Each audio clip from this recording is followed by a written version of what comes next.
The first time I met him, I was like super overwhelmed. He's such a smart and intelligent mind. I've just come here to learn things. Do things like swimming, jumping, climbing. So what is the whole purpose of going fast? As I get faster and faster, I become absolutely cool. But Sadhguru, I really want to know, what do you do to unwind? I don't wind up, first of all. There are millions of people following us. You think there's some sort of responsibility towards us on Just stay loyal to one thing, that your wonderfulness is not compromised for any damn thing.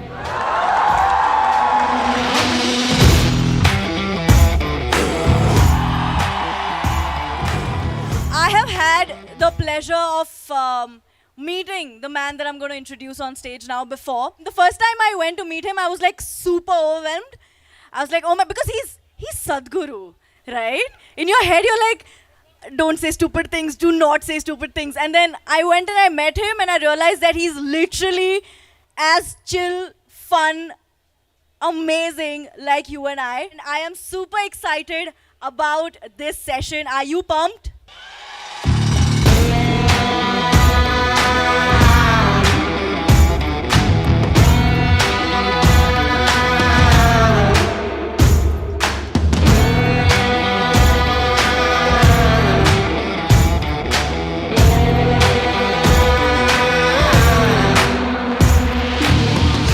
Awesome. So on this discussion, I have, it's not just me. This is going to be graced by two other very amazing YouTubers. So I'd like to welcome on stage Mumbiker Nikhil and YouNick. Whenever you're ready, guys, let's make some noise. What's up, guys? Once more.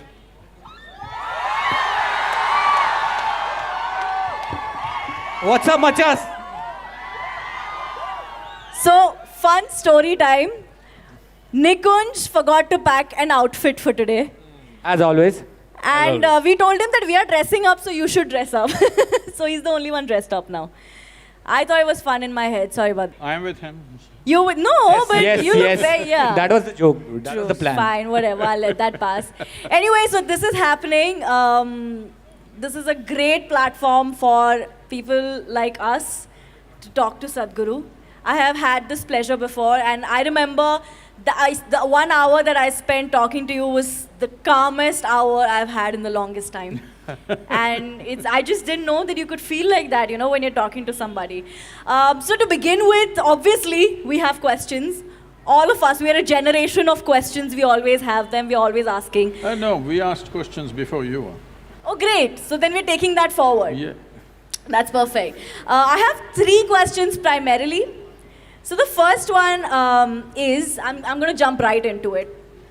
You know, when you're in this age, when you're in college, when you're just out of school, you're in college, you're under 25, every little thing that goes wrong in life feels like the end of the world. For example, a heartbreak. Breakups are bad, right guys? Breakups are tough. Failing in exams, fighting with your... Why is that funny? It's bad. Fighting with your family, getting in a fight with your teachers, friends. And at that moment in time, it just feels like the worst thing to happen to us. And then eventually, in a few years, you get to a place where you look back and you're like, yaar, pata nahi why I was stressing over this so much. But in the time that you spent stressing over these things that went bad, you end up sort of like doing more damage. Do you get me? Do you know what I'm saying? Yeah. So what is your advice to all of us young people about this? You know, when every little thing that goes wrong in life at this age feels like the worst thing to happen to us. Namaskaram and good afternoon to all of you. Well, it's not just under 25 people doing this nonsense. Even the 60-year-olds are still doing the same nonsense. So, he was just asking me, Nikunj was asking me, or somebody else was asking me just now, why I decided to do this youth and truth and under 25, all this. Well, it's a constant thing for me wherever I go in the world. 50, 60-year-olds come up to me and say, after going through something with me, they say, Sadhguru, where were you when I was 20, 25? You came when I'm 60, what is the use now? So I heard this for a long time. Then I decided, okay, let me step out and meet all those people who are below 25 years of age, because youth is a certain level of energy. But the problem with youth is, by the time they figure out, by the time they bring some clarity to themselves, this energy is not a permanent thing. It will go down slowly. Well, I'm an exception. But you will see most people slowly sink. But before the energies go down, if you had clarity, this would fire you in the right way. So it's like you're in a room, you can't figure out which is the door. If you had lot of energy, you would break your head. So I thought this should happen to people as early as possible, so that's why. But what advice would you give them? What should be the thought, what can be the first thought when we feel like everything's going wrong? Well, we need to understand this. We are born here with nothing and we'll die with nothing. In between, whatever the hell is happening, you're on the profit side. No matter what is happening, you're still gaining, you can't lose. And anyway, life is not like your school or college. No matter which way you live, everybody shall pass, so what's the problem? You didn't get it? What? Sorry, I missed that. I missed that. Yeah, I was like, what? I said, everybody shall pass, they didn't get it, I said. Sir, ऊपर जाएंगे. Nobody is detained, I'm saying, because you lived not the right way, somebody gets detained, no such thing, everybody shall pass, so just the most important thing is you live, to live and to live totally. Living totally does not mean party 7 days of the week. Living totally means every dimension that is there for a human being to explore must happen. It's very important. I have a question for you. Does one get less creative as they age? And if yes, why? Not me. Most of the people. So I Most think, of the people. being creative versus getting experience, that's what I feel. As they age, the family, children, problems, solution, office, money. If there are problems, you could drop them, but can you live without them? Of course not, but So- creativity. So the thing is, see people, one fundamental problem is we have created an education system where you're misunderstanding memory and information as intelligence. This is the biggest mistake we've made. This is the reason why someone who is growing up in a city looks smarter than somebody who's in the village, simply because of information. Information is not intelligence. Anyway, all these people who have some information in their head and they think they're very intelligent are going to be seriously disappointed because machine learning is coming. There will be… if you are a PhD in something, your phone will know more than the PhD. So, this pretense of having memory, pretending that memory is intelligence, has to go. Now, young and old is just a question of the burden of memory that you carry. You don't know how to carry your memory. See, we must understand this. People are not suffering their life. They are suffering two most fantastic faculties that we have, that only we have, no other creature on this planet has. One is a vivid sense of memory and a fantastic sense of imagination. So, this is all people are suffering. What happened 10 days ago, you're suffering. What may happen day after tomorrow, you already suffer. You are not suffering life, you are suffering your memory and your intelligence. When are you going to learn to handle this? Is 25 too early, you think? No. You must figure it out as quickly as possible, how to handle my memory and my imagination to my benefit. If you don't know this, 25 or 55 or 65, you will be still the same. Because 60-year-old people think they have a right to worry themselves to death. You don't have to worry yourself to death, death will anyway come. I'm saying there's no need to work for it. I'm sorry, I'm just going to budge in here. You've said that, death is going to come. No, I didn't say that, it comes anyway. It comes anyway. That's like that. It's just It's going to that. come I'm not saying you said so it's coming, but it's going to come anyway. Just that most people think other people die. No, you and me will die. But then, is that the thought you have when you are speeding in a car at Siachen? Or On a bike, actually. On a bike, sorry, On a not in a bike. car. When you are being the rider that you are, standing on your bike and you are going through like snow-clad, hilly, Say, dangerous regions. What is the thought in your mind? I want to know that. Oh, generally I have no thought in my mind. This is a very important thing, that people think thought is a big thing. Thought is not the biggest thing in your life. Thought is just recycling of the data that you already have, nothing new happens in it. So if you want to recycle your trash can, you can go on doing it, but the important thing about life is you have enhanced your sense of perception, that constantly you're drinking more life. No, I mean not the other things, okay? I mean life. You're drinking in more life all the time, so where is the room for thought? So about speed, speed is not for me, people think, is it your adrenaline? I have no adrenaline. Actually, as I get faster and faster, I become absolutely cool. And my right leg is always heavy when I sit in a car, so Oh my God. the speed is not about adrenaline, speed is about competence. If there is no competence, it's just adrenaline, you may kill yourself or somebody else. It's very important, it is a question of competence. So, is death on your mind? This is one thing I have done to myself, not for a moment I ever forget that I am mortal. I always know I could fall dead right now. Because of this, if you know that it's a brief amount of time that you have in this world, you would live totally, isn't it?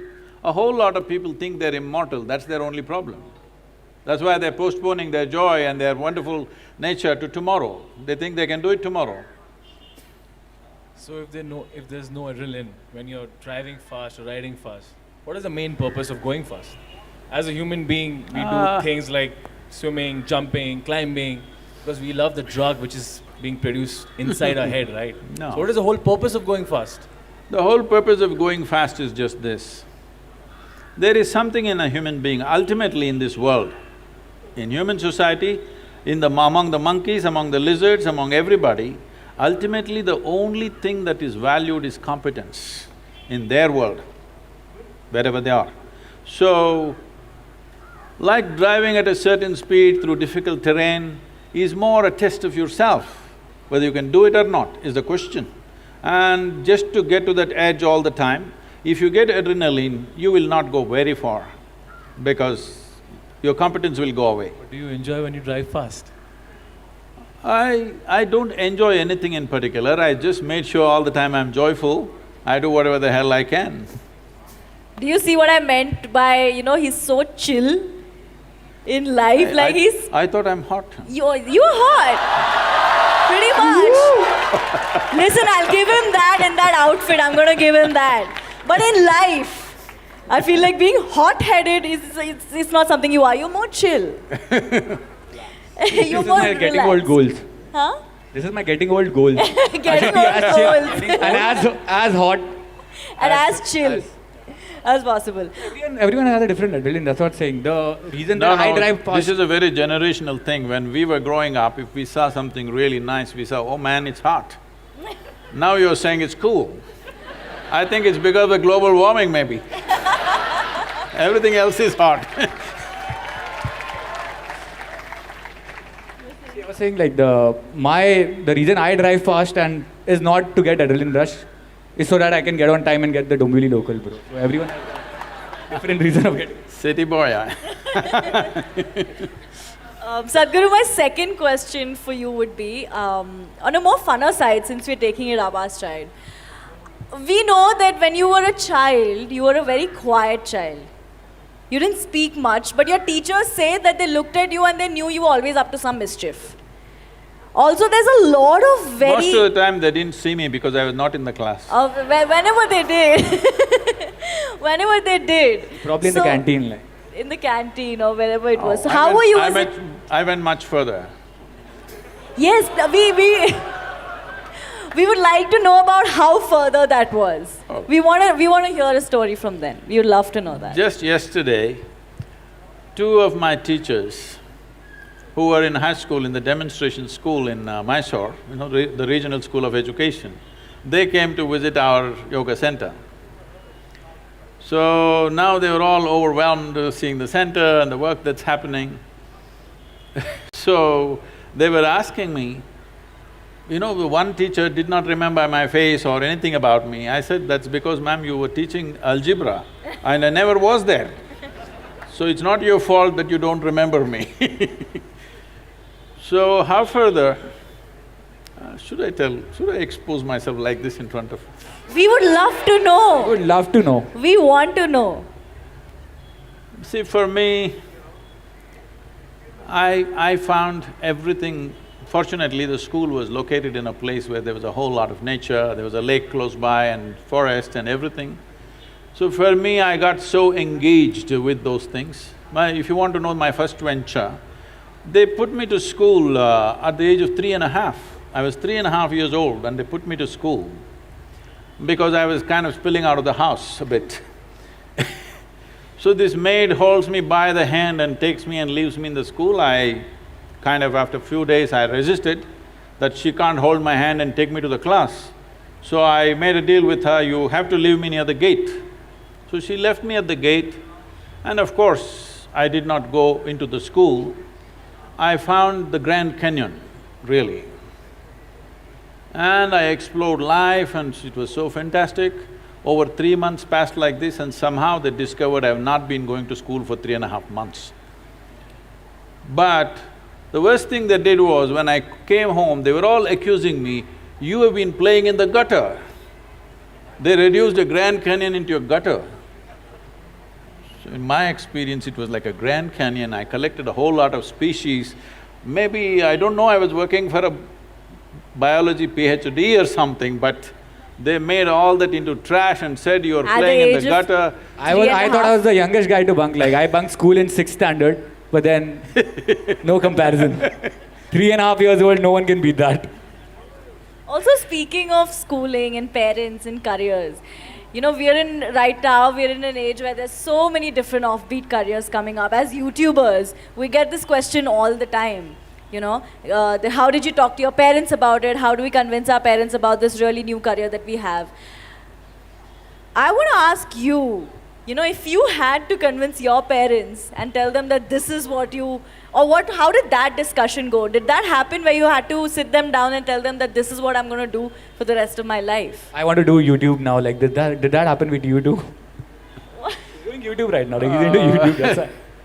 Well, not everybody can be convinced about everything, okay? Some things are just done. So, just to give you an example, when I passed my 12th standard, at that time it was called PUC. After that, I decided I will educate myself. I don't want to go to college. This is a family where everybody is educated. Not going to college is like sacrilege. At least today, there is a little more flexibility.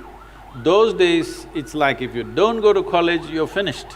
Because now probably if you don't go to college, you may lose your lifestyle, but you won't lose your life. That was a generation, if you don't go to college, you lost your life, you're on the street, that's about it. So they were terrified of this. My father being a physician, he was just freaked about it.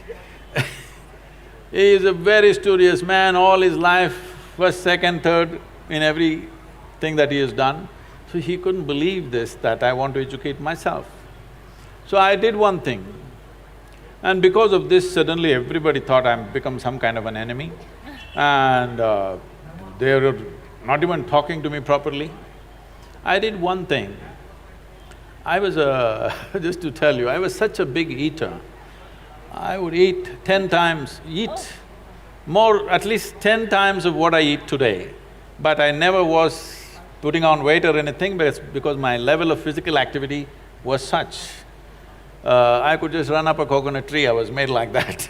So I was every day cycling about 50, 60 kilometers, swimming in the Kaveri and going back like this, so eating this. I decided to go to the Mysore University library.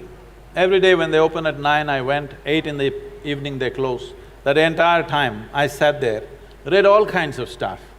From Homer to popular mechanics, to National Geographic, to literature, to geography, this, that, whatever. Whatever came my way, every day for 1 year I read like this, just all kinds of things. But the most important thing for me was, though I was such a huge eater at that time, this 1 year I went without a meal. Morning I ate as much as I could, breakfast at home, and I went there and sat there the entire day without a meal, which was a huge achievement for me, because without food I could stay. This kind of expanded my way of looking at life. But family drama started, my mother started crying when the next academic year comes, go to college, go to college, go to college. Then I said, if I must go to college, I'll go for literature. My father said, what will you do reading poetry?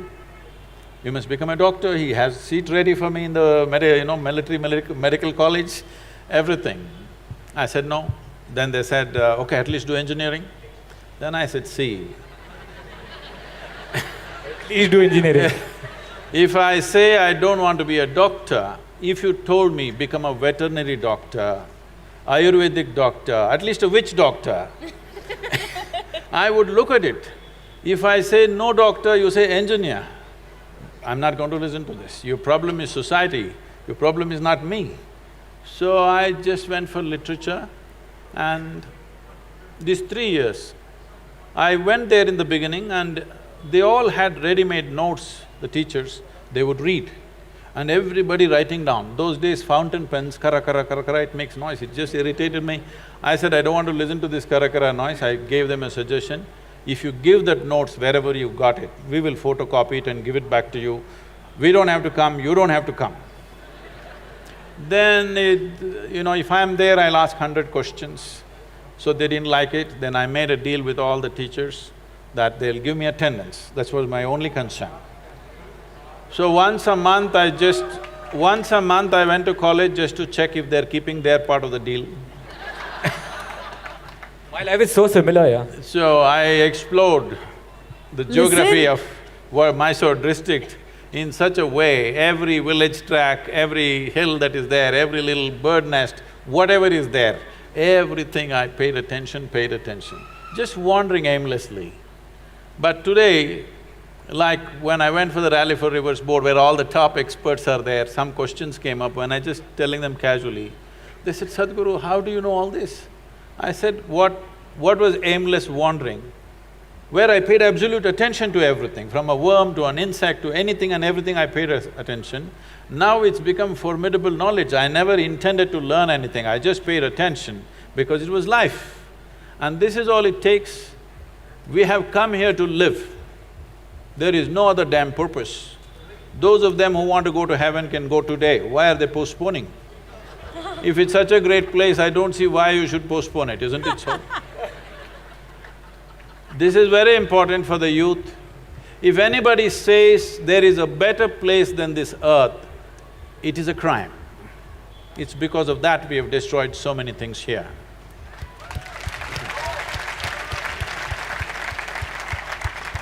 I wanted to ask you one thing, as young entertainers and as we all know that we've got YouTube channels and there are millions of people following us, you think there's some sort of responsibility towards us on how to go about it, or we should just do what we like to do? What is it that you like to do? Let's look at that first. See, essentially everybody is doing whatever they're doing, mainly because they think in some way it enhances their life, it brings pleasure to them, it makes you wonderful.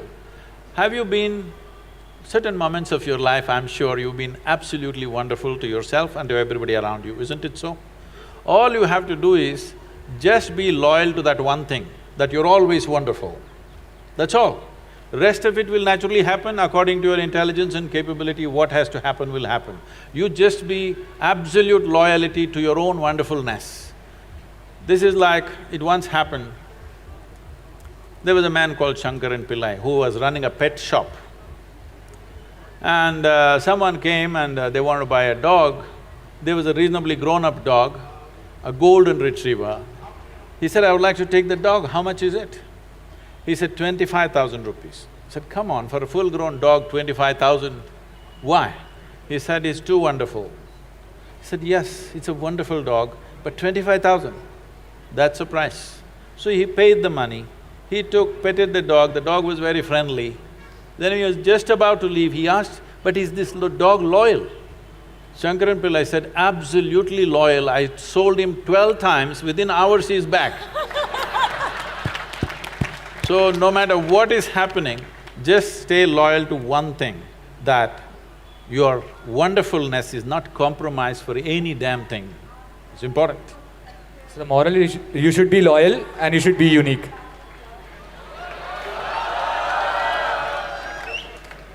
Seamless branding, like. Quite a shameless plug there. We're going to let that go. But Sadhguru, I really want to know, what do you do to unwind? I don't wind up first. Great. This is… Listen, 1 second. Prajakta, you just stop Swamiji, this. do you remember I said getting this is savage going to be replies. his answer? I was backstage and I'm like, I really want to know what he does to chill and what he does to unwind. And I'm pretty sure he's going to say, I don't wind. But no, for real though, other than we know that there's a fun side to you, your sense of humor is great, you have all these cool cars and bikes and all of that. So it's just there. Somebody, because when they want their car or motorcycle to be really driven, they bring it to me. So I give it the works. But is it We are true? meeting backstage, right? Huh? We are meeting backstage, right? But is it true that if anything goes wrong with your bike or car, you'll not let anyone touch it and you will make sure it's okay by yourself? That was a long time ago. Now I don't have that kind of time. Awesome. I think we're going to open this up to the audience because I'm pretty sure a lot of us have a lot of questions. So we'll go one by one. Do we have a mic in the audience though? Perfect. Okay, hello Sadhguru. I wanted to know what is the one major difference you see between the youth of your time, like when you were young, you're still young but literal senses, and the youth of this generation, like what's one major difference, and what's that one quality you would want of that youth to be imbibed in this generation? If you ask me what's the major difference, what I saw… This is the difference. what I saw going around meeting a lot of youth of today is, during our time, we were always thinking about what we can do for this nation, what we can do for this world, how to cause a revolution about something. Always the debates and discussions were around that. But today, most youth are only talking about their own personal aspirations, which was quite… I don't know, it's amusing and also little alarming sometimes. But at the same time, it is largely because of the economic comfort you have today, which was not there at that time. That's the main reason. So if… because in this country, we're still not one nation, all right? There are people who are living in the highest level of comforts and well-beings, there are people who are somewhere in between. At least you can easily make this country into 5 layers of existence, literally. Just now, I was in Trichy this morning and I was talking to the farmers. If you look at their condition, it's a large congregation of farmers in Tamil Nadu. If you look at them and if I look at you, this is a different world altogether, it's not the same world. So because it's like this, still there are parts of India which needs some revolutionary action. There are parts of India where personal aspiration is good enough. I think it's important that there's a part of you which constantly thinks about how to cause some kind of a major difference to the larger populations. This must be there in our minds, it's important. All right, we've got time for 2 more questions, I think. And I'm not going to choose, I'm not going to be the villain here. Akshay? Hi, Jova's here. Hey guys.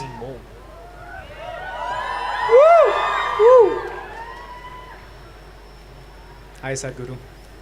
So I have to say, I really appreciate how much of a healthy mind it seems that you have.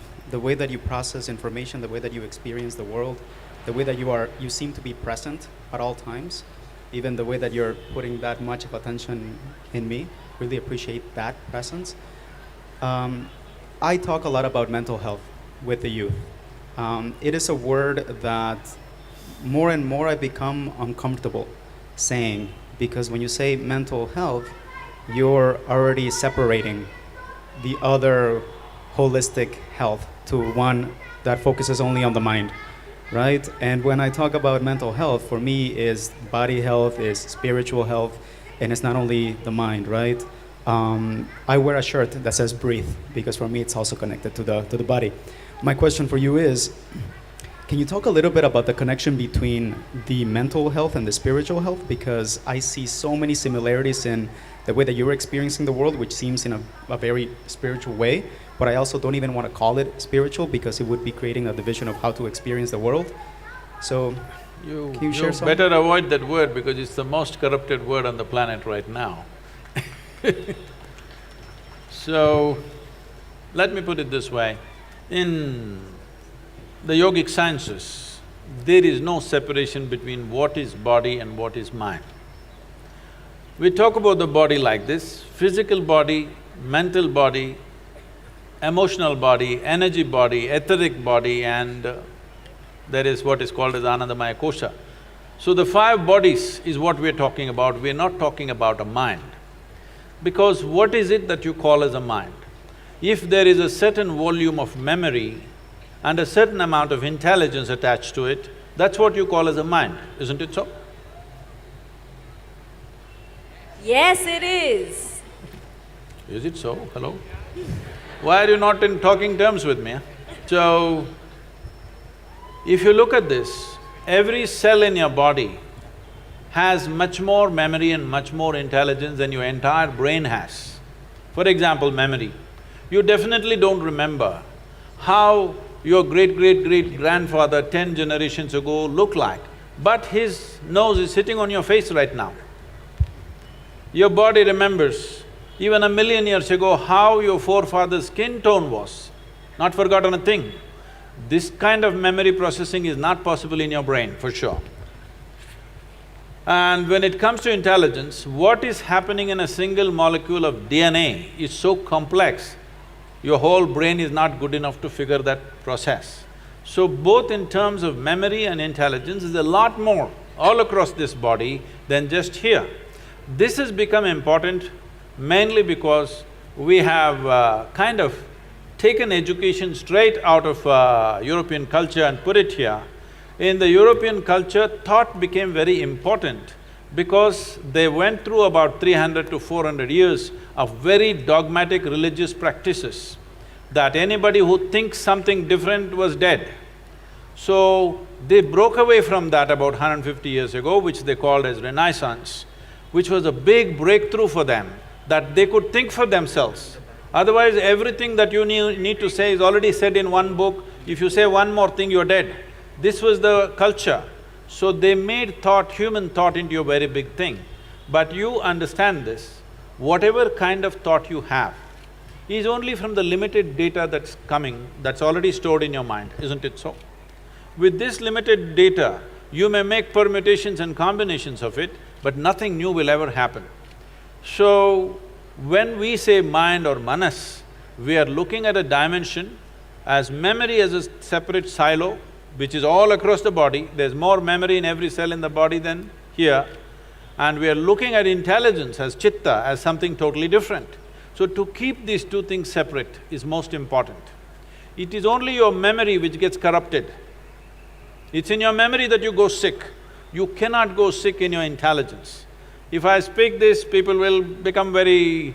they think it's not compassionate to say these words, but I want you to understand this.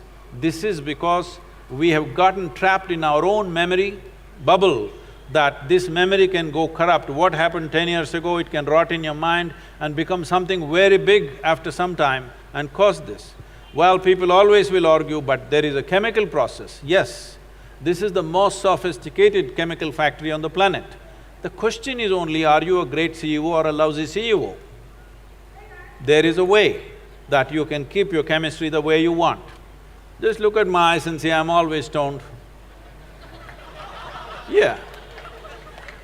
Never touched a substance, always stoned, and I can calibrate how intoxicated I want to be or how less I want to be any moment. This is not something… See, the important thing is this. The question is not about intoxication being good or bad. The problem is it takes away your faculties. That is a problem. So as we looked at it earlier, one of the most important thing for a human being is that our actions are successful. Whether you're driving or riding or doing something, if you throw a ball, it must go where you want, otherwise you feel not good. Because the purpose of human action is success. So if success has to happen, your body and your mind must take instructions from you. So with alcohol, drug, the problem is your body and your mind won't take instructions from you. That's the whole problem. So we are not against intoxication, we are against you becoming incompetent. That's the important thing. So we can show you a way that you can simply sit here and totally stoned out, without anything from outside. You want to tone it down this moment, you can just tone it down and do what you want. Absolutely no impact on the system.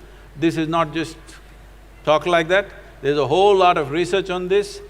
Scientists have found that there are millions of cannabis receptors in your brain.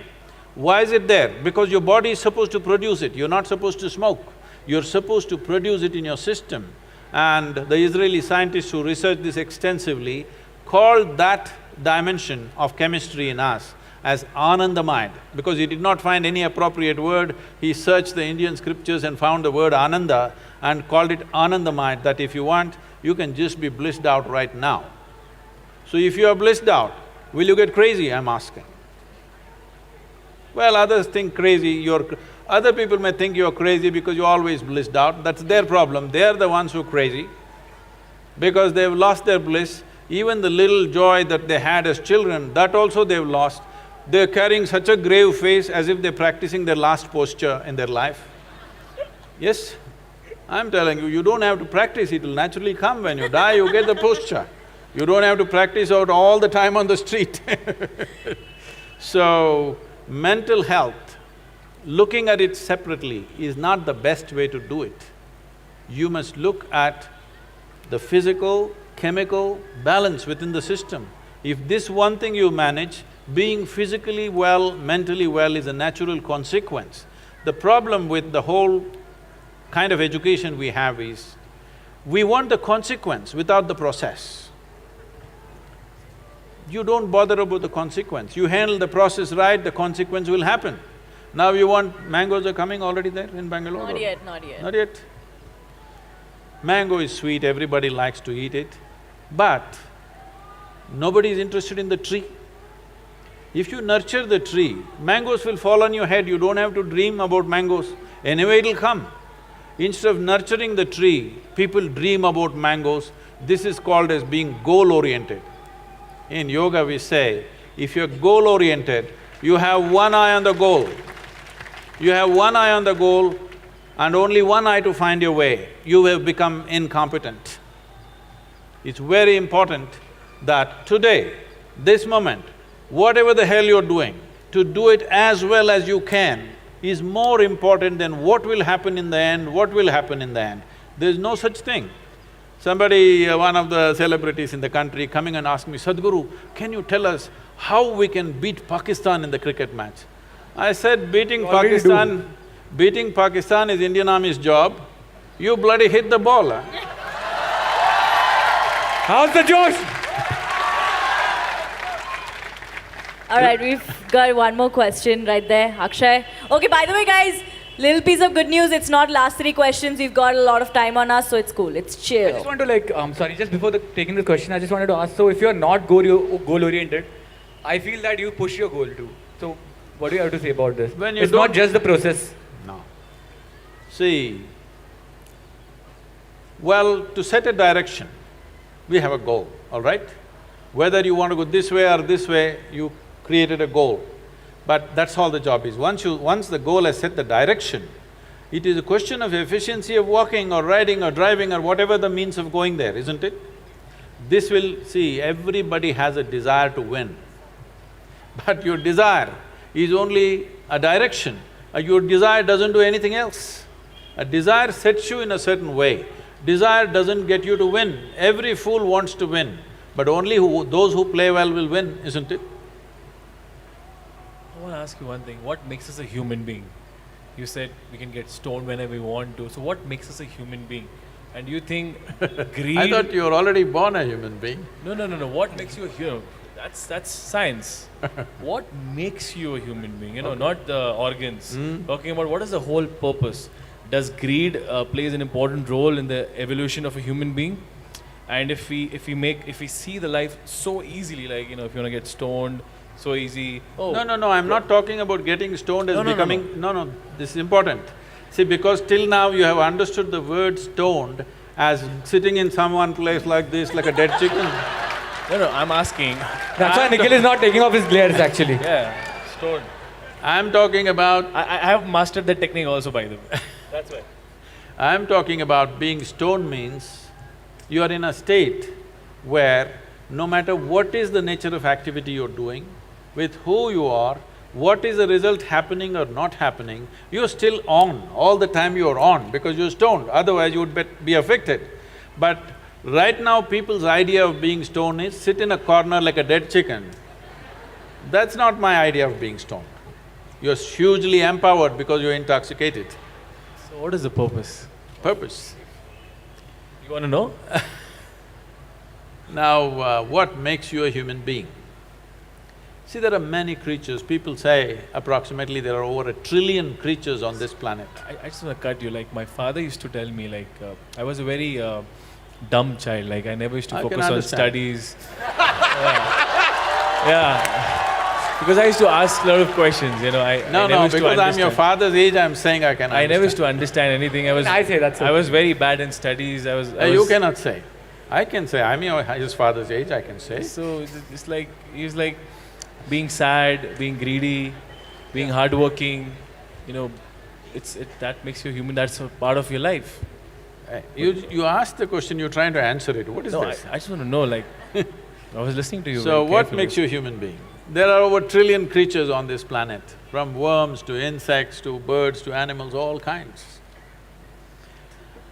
Many of them fantastic creatures. A lot of people even call themselves that I'm a tiger, all right? Many are calling themselves lions, but tigers, lions, elephants, no matter what they are, they're just called that. We never call them a tiger being or a lion being or an elephant being. Only for you, we said you are a human being. This is because you are the only one who has the capability that if you exercise your choices, you know how to be. None of them know how to be. They're all programmed for compulsive reactions. They exist in a world where it's all by compulsive, instinctive reactions, but you know how to be. But human beings are trying to prove that they don't know how to be. They just don't know how to be, most of them, unfortunately. They're trying to prove the nature wrong. But you know how to be. Only thing is, you must keep your choices open. Choices means, right now, is it true? If you wish, you can sit here and look at the person next to you, think some really horrible things about this person sitting next to you and get little depressed, why am I sitting next to this horrible creature? Possible or no? Possible. Or you can look at them nicely and think wonderful things about them, or don't even have to think anything. If you don't think anything, simply look at another life, you can sit here in wonderful company. Possible or no? So you being wonderful or horrible right now is a choice. Are you exercising the choice, or are you falling back in evolution and behaving compulsively? That's all the big difference. A human has the capacity to be a conscious life. And we also do the same things.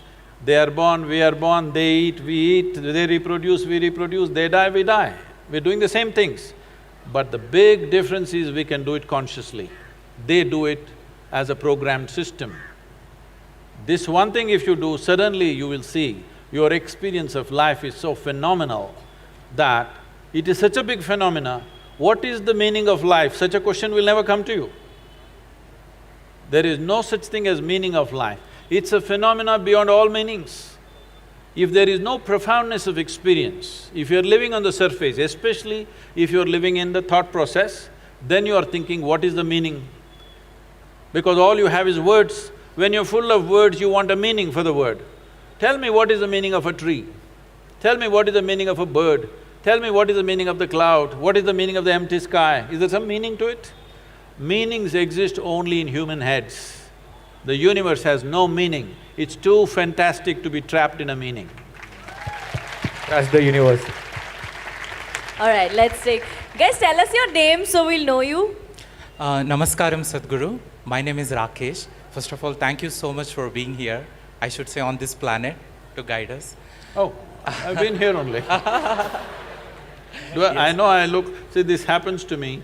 Whenever I land in United States, in the immigration, these days I have global entry, so it's okay. Otherwise, always I stood in the immigration where it's marked resident alien. I look around and see I'm the only one who fits the description. You are Sadhguru. I actually here only. Yes. Sadhguru, my question is… If you can hold it. Yes. I know you want to speak from your heart, but it works better this way. Okay.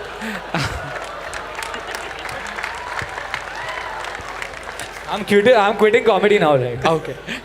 Sadhguru, my question is, I have seen youngsters, okay, they are addicted to drugs or alcohol, they smoke, and I have even heard, okay, one of my friends telling that… This is just water, okay?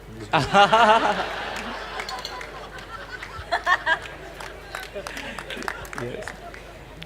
I have even heard one of my friends telling, if I recollect correctly, that even Lord Shiva used to consume, okay, substance. And they take it as an excuse and they imitate it, saying that even Shiva used to do it, okay, why should not we imitate it? So that is the excuse which, few of the youngsters, take it to consume the substances. So what is your advice to them? Well, everybody is these days asking, why can't all these things be made legal? Why do we have to buy it in the back street? I understand the logic, but the thing is just this. Why can't I smoke… What do you call it these days, huh? Okay, why can't I smoke up? This is what it's called? I got you. Why can't I smoke up and go to my college? The thing is just this, you can. Only thing is, suppose you want to get on a plane, your pilot comes smoked up. Would you like to go on that plane? Or let's say you need a surgery, your surgeon comes smoked up. Or your cricket team goes to Australia and it's smoked up. You like it? No. They will become a test. So, this is all the question is. The question is just this, do you want to live or do you want to avoid life? You know, you just asked us what it's called these days. I want to know what it was called back then. What was called? You just asked us what Smoking it is up. called these days. I want to know what it was called back then. They used to say doped up. Doped up. I think we should get that back, right? It's way cooler than smoking up. Listen, I don't know what you're talking about. All right, let's go to the next question, please. Akshay, you choose. If someone has to be murdered, it's you. Passing that parcel, we should say stop or what? Hi. Hello. Yeah.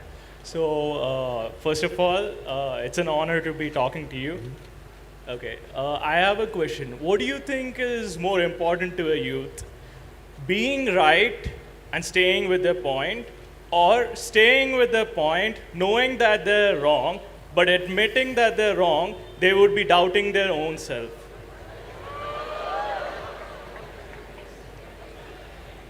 It's not a tough क्या था question. क्या था? She's asking if you're smoked up.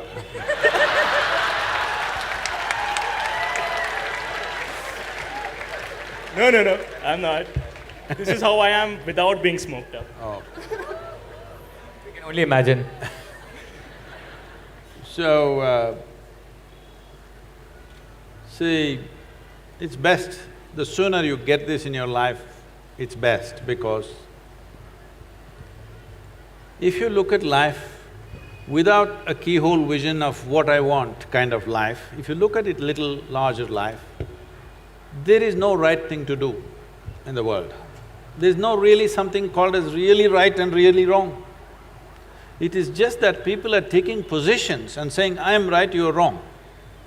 If you go in terms of, in any situation with people, if you talk about who is right and who is wrong, of course I am right and you're wrong. This is the basis of all arguments and fights and everything else, conflict, isn't it? So instead of looking at what is right and wrong, why don't we see what is appropriate to the situations in which we exist? What is the most appropriate thing that I can do right now? What would be best for me and everything around me? That's what I do. This may not be the right thing. If you want to take examples like this, in Tamil Nadu, traditionally, they have this, a real man. A real man means, is called Ayira Ane Konnavanu. That means one who has slain 1,000 elephants, he is the real man. Well, Veerappan got half the way, but we shot him dead as a criminal. So I'm saying, those were times when elephants were just in such numbers. If people had to live to protect them, a man would go not with a Magnum 400, but with a sword or a spear and kill the elephant. That guy was a big hero because he killed the elephant. But today, if you kill the elephant, you know where you're going. So, the question is not about what is right and wrong. The question is, what we are doing, is it appropriate to the situations and the times in which we exist? Above all, see, people are always talking about integrity as good versus bad, right versus wrong, morals, ethics, values. I'm on camera, I'm telling you, I have no morality. For me, my integrity comes from my humanity, not from my morality. Because morally correct people are doing the most horrible things on the planet. People who think they're morally correct, they do the most horrible things on the planet, to each other, human beings, and to larger groups, all kinds of things. If you don't let your humanity sleep, well, when you say humanity, the important thing is this, because you asked what makes you a human being. In your brain, there is something called as a reptilian brain, which is approximately the size of your fist. What is the rest of it? That is the cerebral cortex. So the fundamental difference is this, the reptilian brain always wants to set up boundaries. You… in Bangalore city, are the dogs peeing all over the place? Are they? Hello? I'm just asking, is life still working? So he's peeing all over the place not because he has a urinary problem or something. He is building a pee kingdom. He's setting his boundary all the time. This is his nature. He cannot think beyond that. He has to set his territory, he has to set his kingdom. The most fantastic thing about the human being is, we can use another dimension of intelligence which has happened only to us on this planet, that we can think beyond our boundaries, we can live without boundaries within ourselves. Well, we've still not built a world where we can erase the national boundaries and other boundaries and live. But at least in our minds we can erase our boundaries. If you do this one thing, if you have erased the boundaries in your mind of who is mine, who is not mine, do whatever the hell you want, everything will be right. All right, we'll take one last question, Akshay. If you want, you can ask me. Hello. Hi Sadhguru, my name is Pranoy over here. I am 24 years old and… Oh, you're just 1 year short, after that they'll throw you out of here, huh? Yeah, I guess. So I didn't have a specific question when I picked up this mic. This is something more personal and If you can hold it right, it's not very clear. So this is not a very specific question or generic for that matter. I hope that this question will answer a lot of others. Hey, ask the question, what is this? Question sorry. is so much No, but the question is so long. So I just wanted to ask that there are goals that I want to achieve, and I also know that there's certain things I shouldn't do that will hinder my progress. So there, I'm trying to find methods of accountability for myself where I can push myself and get that. As you said that we all are trying to win in some ways, but I'm not able to figure out methods of accountability within myself to reach that. If that makes sense. No, it doesn't. I'll answer the question anyway. I want to break it down. I don't know if I have the similar question that I want to reach somewhere and there's few ethics of me which is stopping me to do certain things which will make me reach there faster. So yeah, ethics or morals, you can say. So what do you do about it? Should we concentrate on the goal and reach there faster, or should I hold on to my ethics and morals and let it be a little slow and be there? See, whatever you do in your lives, I'm sure each one of you will go out and do so many different things. But whatever you do, is it very important? It is relevant to the world in which we are living. Hello? Is it very important? It's relevant? Suppose you set a goal today.